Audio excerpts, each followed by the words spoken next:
కాదండి కాదు.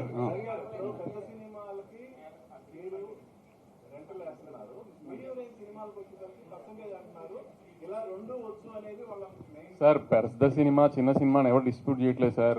ఆమె ఇప్పుడు బేబీ చిన్న సినిమా, బేబీ 2-3 వారాలు ఫుల్ వచ్చింది అంటే అది రెంటల్ వచ్చిందనే కదా అర్థం. మేము అంటుంది ఏంటంటే రెంటల్ ఆర్ పర్సెంటేజ్ ఇందాక ఆయన అన్నట్టే, పెద్ద సినిమా uniవ్వండి, చిన్న సినిమా uniవ్వండి, మిడ్ రేంజ్ సినిమా uniవ్వండి, rental or percentage, rent work out అయితే రెంట్, పర్సెంటేజ్ వర్కౌట్ అయితే పర్సెంటేజ్.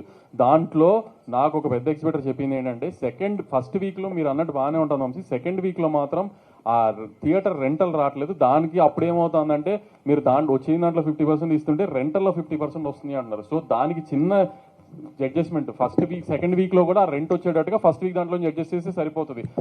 అది ఏ డిస్ట్రిబ్యూటర్ అయినా ఆ థియేటర్ ఓనర్తో మాట్లాడుకుంటే ఆ థియేటర్ డిస్ట్రిబ్యూటర్తో తేలిపోయేది. దానికి ఇంత రచ్చ చేయాల్సిన అవసరం ఏం లేదు.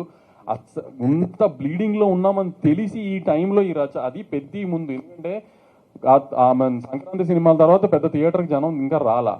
ప్లస్ సమ్మర్లో ఐపీఎల్ ఎఫెక్టా, మామూలు ఎఫెక్టా, కంటెంట్ లేకపోవడం అని రకరకాలుగా జనం థియేటర్కి రావట్లేదు. ఇప్పుడు పెద్దతో జనం థియేటర్కి వస్తారని హోప్ చేస్తాం. ఎందుకంటే పెద్ద సినిమా, క్రేజ్ ఉన్న సినిమా, కంటెంట్ క్లిక్ అయి ఉన్న సినిమా. సో జనం దానికి వచ్చి ఆ సినిమా పెద్ద హిట్ అవ్వాలని ఇండస్ట్రీ అంతా పూజలు చేయాల్సిన టైం ఇది యాక్చువల్లీ. ఆ సినిమా హిట్ అయ్యి జనం థియేటర్కి మళ్ళీ వచ్చి జనానికి సినిమాలు అలవాటు అయితే అక్కడి నుంచి కంటెంట్ లైన్గా ఉన్నాయి నెక్స్ట్ 6 months.